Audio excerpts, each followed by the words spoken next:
스코틀랜드 장로교 목사인 조지 길레스피에게 예배의 원리를 배우기 위해 오신 여러분을 환영합니다. 오늘은 A Dispute Against English Popish Ceremonies의 4부 1장에서 3장까지 내용을 살펴보도록 하겠습니다. 길레스피는 당시 영국 교회가 도입하려던 여러 의식들이 과연 해도 되고 안 해도 되는 무관심한 것인지 깊이 파고듭니다. 오늘 우리가 파고들 주제는 바로 이 무관심하다는 개념이에요. 이게 17세기 논쟁 같지만 사실은 오늘날 우리 신앙생활에도 아주 맞닿아 있는 질문이거든요. 이 정도는 괜찮겠지. 이건 신앙의 본질과는 상관없어. 이렇게 생각하는 것들이 과연 정말 그럴까요? 길레스피는 당시 반대자들이 이 무관심 개념을 어떻게 사용하는지 파헤치면서 과연 우리 행동 중에 정말로 해도 그만 안 해도 그만인 게 있을 수 있는지 이런 근본적인 질문을 던집니다. 꽤 흥미로운 논리 싸움이 펼쳐질 텐데요. 한번 같이 따라가 보시죠. 길레스피가 먼저 딱 주목하는 건 상대방이 이 무관심 카드를 꺼내는 그 타이밍이에요. 꼭 논쟁 막바지에 가서야 이걸 들고 나온다는 거죠. 처음에는 이 의식이 필요하다 이렇게 주장을 하다가 그 다음에는 그래도 이게 편리하잖아. 또 그 다음에는 이건 합법적인 거야. 이렇게 나오다가 결국 다 안 통하면 에이 그냥 해도 되고 안 해도 되는 무관심한 거니까 좀 받아들여. 약간 이런 식이라는 겁니다. 뭔가 좀 그렇죠. 네, 맞아요. 그렇죠. 길레스피는 이걸 아주 날카롭게 꼬집어요. 상대방의 논리가 계속 이렇게 바뀌는 걸 보면서 그 오디세우스 안에 페넬로페 이야기 아시죠? 구원자들 물리려고 낮에 짰던 배를 밤에 슬쩍 다시 풀었던 거예요. 약간 그런 것에 비유를 하는 거죠. 논쟁의 본질을 흐리고 시간을 끌거나 아니면 자기들 주장의 약점을 좀 감추려는 그런 일종의 전략으로 본 거예요. 예를 들면 그 당시에 파월이나 틸렌, 페이바디 같은 신학자들, 심지어 세인트 앤드루스 대주교까지 나서서 아니 성찬 받을 때 무릎 꿇는 거 그거 그냥 무관심한 거야. 본질 아니니까 문제 삼지 마. 이런 식으로 주장했다는 거죠. 길레스피는 이런 주장을 그냥 넙죽 받아들이면 교회가 더 큰 혼란에 빠질 수 있다고 경고합니다. 그러니까 논리적으로 밀리니까 무관심이라는 어떤 도피처로 숨어버리는 경향이 있다. 이런 지적인 거죠. 최후의 보루처럼 사용하는군요. 그럼 그 무관심하다는 게 정확히 뭘까요? 길레스피는 이제 이 개념 자체를 파고들기 시작하는데요. 전통적으로는 그냥 선과 악 사이의 중간지대, 그러니까 본질적으로 좋지도 나쁘지도 않은 거, 이렇게 생각했잖아요. 맞아요. 중세 신학의 거두저 토마스 아퀴나스 같은 경우도 그렇게 봤고요. 어떤 행위는 그 자체로는 도덕적 색깔이 없다. 이렇게 생각한 거예요. 그런데 길레스피 시대의 논쟁 상대였던 포브스 박사라는 인물이 조금 다른 정의를 내놓습니다. 이 부분이 조금 복잡할 수 있는데 한번 잘 들어보세요. 포브스는 무관심한 것을 필수적인 것의 반대 개념으로 봐요. 즉 하나님이 명확하게 하라거나 하지 말라고 명령하신 게 아니거나 아니면 영생이나 영벌과 직접적으로 연결되지 않는 행위 이런 걸 무관심하다고 정의하는 거죠. 여기서 한 걸음 더 나아가서 포브스는 행위의 좋음, 그러니까 선함이죠. 이걸 두 종류로 나눠요. 첫째는 일반적인 좋음. 이건 믿음 안에서 올바른 목적을 가지고 행하는 모든 행위가 갖는 기본적인 좋음이에요. 둘째는 특별한 좋음. 이건 하나님이 율법으로 구체적으로 명령하셨고 영생의 상급이 약속된 그런 행위의 좋음이죠. 포브스의 주장은 이 일반적인 좋음만 있고 특별한 좋음은 없는 행위. 다시 말해 믿음으로 올바른 목적을 가지고 하지만 율법이 구체적으로 명령하지 않은 행위는 무관심할 수 있다는 거예요. 잠깐만요. 그럼 제가 믿음을 가지고 하나님을 생각하면서 올바르게 행동했는데도 그게 칭찬이나 상급과는 전혀 상관없는 무관심한 행동일 수 있다. 이런 이야기가 되는 건가요? 그게 좀 이상하게 들리는데요. 성경에서는 우리가 무심코 뱉은 말 한마디까지도 다 심판날에 해명해야 한다고 하지 않나요? 예를 들어서 마태복음 12장 36절 같은 말씀도 있잖아요. 크게 한 세 가지 정도로 정리해 볼 수 있을 것 같아요. 첫째, 길레스피는 개별 행위의 중요성을 강조해요.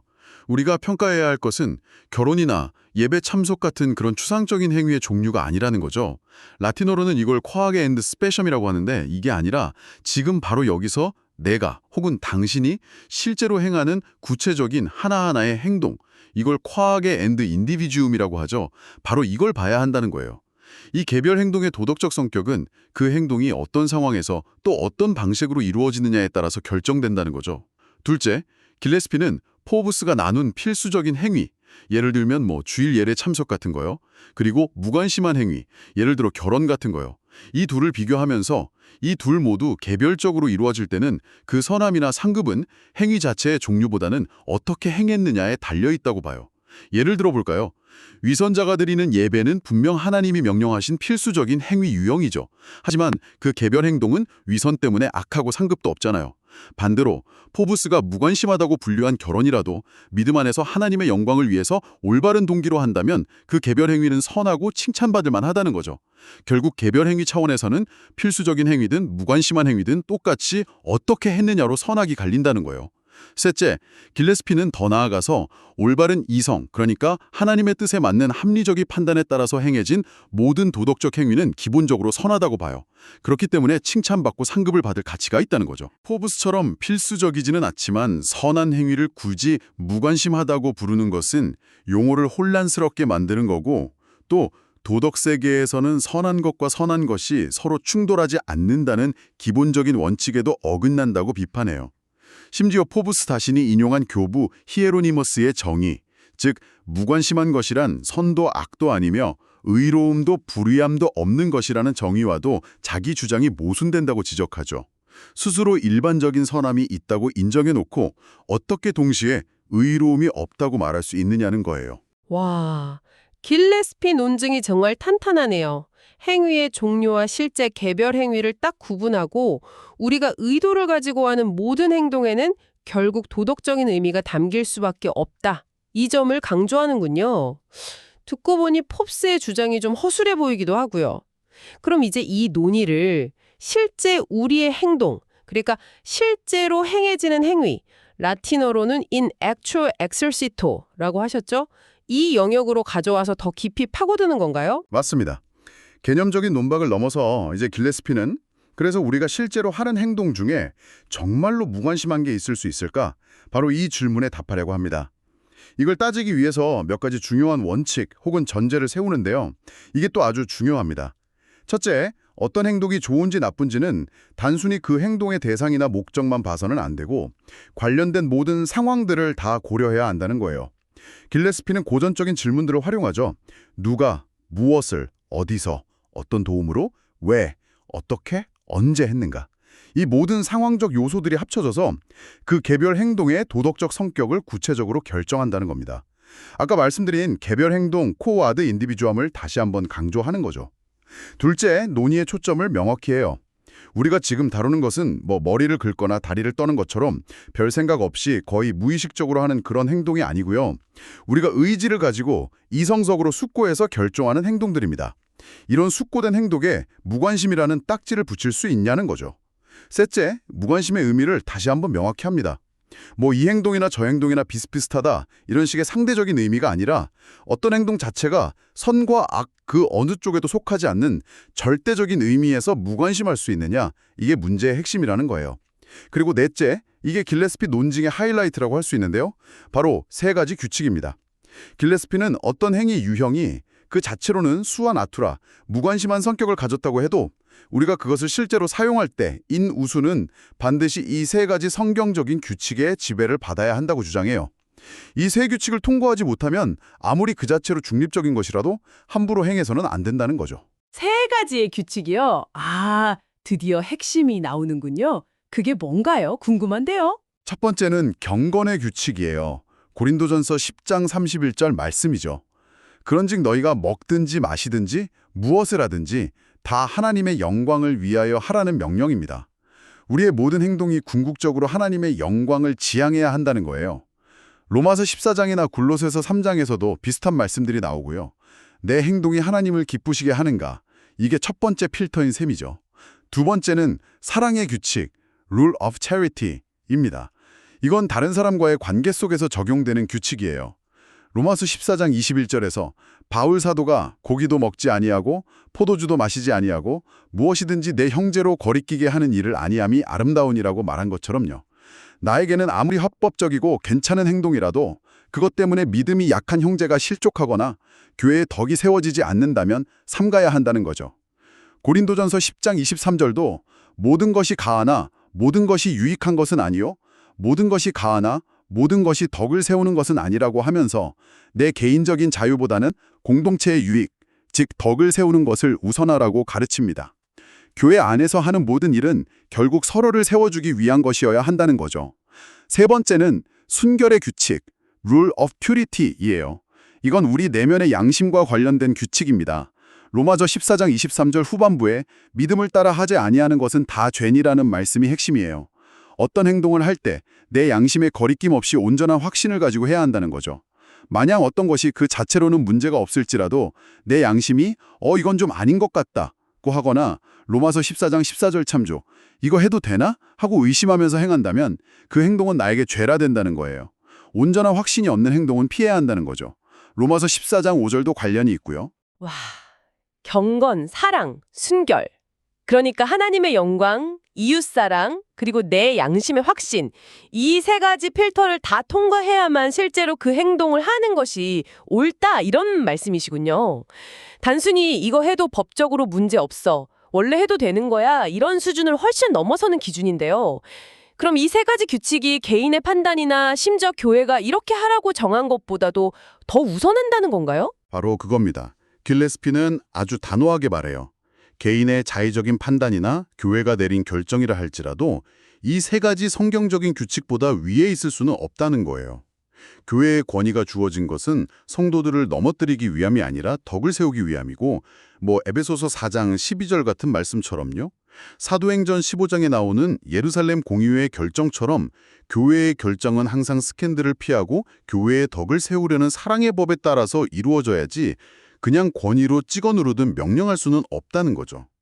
그래서 길레스피는 만약 교회의 명령이 이 경건, 사랑, 순결의 규칙에 어긋난다면 우리는 그 명령에 불복종해야 한다고까지 주장합니다. 사람의 명령 때문에 하나님의 법을 어길 수는 없다는 거예요. 이런 논증들을 바탕으로 길레스피는 이제 최종적인 결론을 내립니다. 첫째, 심지어 우리가 별 생각 없이 하는 무의식적인 행동들조차도 그것이 이루어지는 상황 속에서 경솔함이나 부주의함 혹은 부적절함 때문에 악한 행동이 될 수 있다고 봐요. 둘째, 우리가 이성적으로 숙고해서 하는 행동들은 설령 그 행동 유형 자체는 무관심할 수 있다고 쳐도 코어 아드 스페시엠, 그것이 행해지는 구체적인 상황, 특히 그 행동의 목적과 동기 때문에 결코 개별적으로는 무관심할 수 없다는 겁니다. 코어 아드 인디비두엄, 모든 개별적인 숙고된 행동은 결국 선하거나 악하거나 둘 중 하나라는 거죠. 그는 이 주장을 뒷받침하기 위해서 토마스 아퀴나스를 비롯한 여러 존경받는 신학자들의 견해를 인용하기도 하고요. 아까 잠깐 나왔던 포브스 박사의 샘프로니아 과부 예시도 다시 가져와서 반박해요. 샘프로니아라는 과부가 재혼을 하기로 결정했을 때 결혼 상대 후보가 여러 명 있다는 사실 자체가 그녀의 결혼 결정이라는 그 행동을 도덕적으로 무관심하게 만들지는 못한다는 거죠. 그녀가 누구와 왜 어떤 마음으로 결혼하는지에 따라 그 행동은 선할 수도 악할 수도 있지 그냥 무관심한 행동이 될 수는 없다는 거예요. 선택지가 여러 개라는데 행동 자체의 도덕적 중립성을 보장해주지는 않는다. 이런 날카로운 지적이죠. 그리고 마지막으로 아주 흥미로운 주장을 하는데요. 만약 어떤 행동이 이 세 가지 규칙, 즉 경건, 사랑, 순결에 모두 부합해서 유익하다면 그 행동은 단순히 해도 괜찮은 것을 넘어서 마땅히 해야만 하는 필요한 necessary라는 거예요. 물론 하나님이 직접 명령하신 것 같은 그런 절대적인 필요성은 아니지만 상황 속에서 요구되는 조건적인 필요성을 갖게 된다는 거죠. 예를 들어서 사도 바울이 디모데에게 할례를 행했던 경우가 그렇다고 봐요. 할례 자체가 본질적인 것은 아니었지만 유대인들에게 복음을 효과적으로 전하기 위해서 그들의 반감을 사지 않기 위해서 그 상황에서는 할례가 필요했다는 해석이죠. 반대로 어떤 행동이 이 세 규칙 중 하나라도 어긋난다면 그 행동을 하지 않는 것이 필요하게 되는 거고요. 오늘 길레스피의 논증을 쭉 따라가 보니까요. 우리가 흔히 무관심한 거, 해두구만 안 해두구만이라고 생각했던 것들이 실제로는 전혀 그렇지 않을 수 있다는 생각이 드네요. 어떤 행동이 추상적으로는 중립적일지 몰라도 우리가 실제로 하는 모든 구체적인 행동은 하나님의 영광, 이웃사랑, 내 양심의 확신이라는 이 엄중한 기준 앞에서 평가받고 결코 가볍거나 무관심할 수 없다는 강력한 메시지 같습니다. 맞습니다. 그의 논증은 사실 17세기 영국 교회의 특정한 의식 논쟁을 훨씬 넘어서는 깊이가 있어요. 오늘날 우리에게도 똑같이 적용될 수 있는 질문을 던지는 거죠. 우리가 일상 속에서 혹은 교회 생활 안에서 이건 별거 아니야, 이건 개인의 자유 영역이야 라고 너무 쉽게 넘겨버리는 수많은 선택과 관습들 앞에서 과연 우리는 길레스피가 제시한 이 세 가지 기준, 경건, 사랑, 순결을 얼마나 진지하게 고민하고 적용하고 있을까요? 그러게요. 길레스피의 통찰은 우리가 너무나 당연하게 혹은 너무나 가볍게 여기던 것들을 다시 한번 깊이 돌아보게 만드는 그런 힘이 있는 것 같습니다. 만약 우리의 모든 의도적인 행동 하나하나가 반드시 도덕적인 무게를 지닌다면 여러분이 오늘 마주하게 될 수많은 선택들, 특히 신앙과 관련해서 무관심해 보이는 그 사소한 선택들조차 실제로는 어떤 의미와 무게를 가지고 있을까요? 이 질문을 안고 오늘 하루를 살아보는 것도 참 의미 있을 것 같습니다. 한번 깊이 생각해 보실 문제인 것 같네요.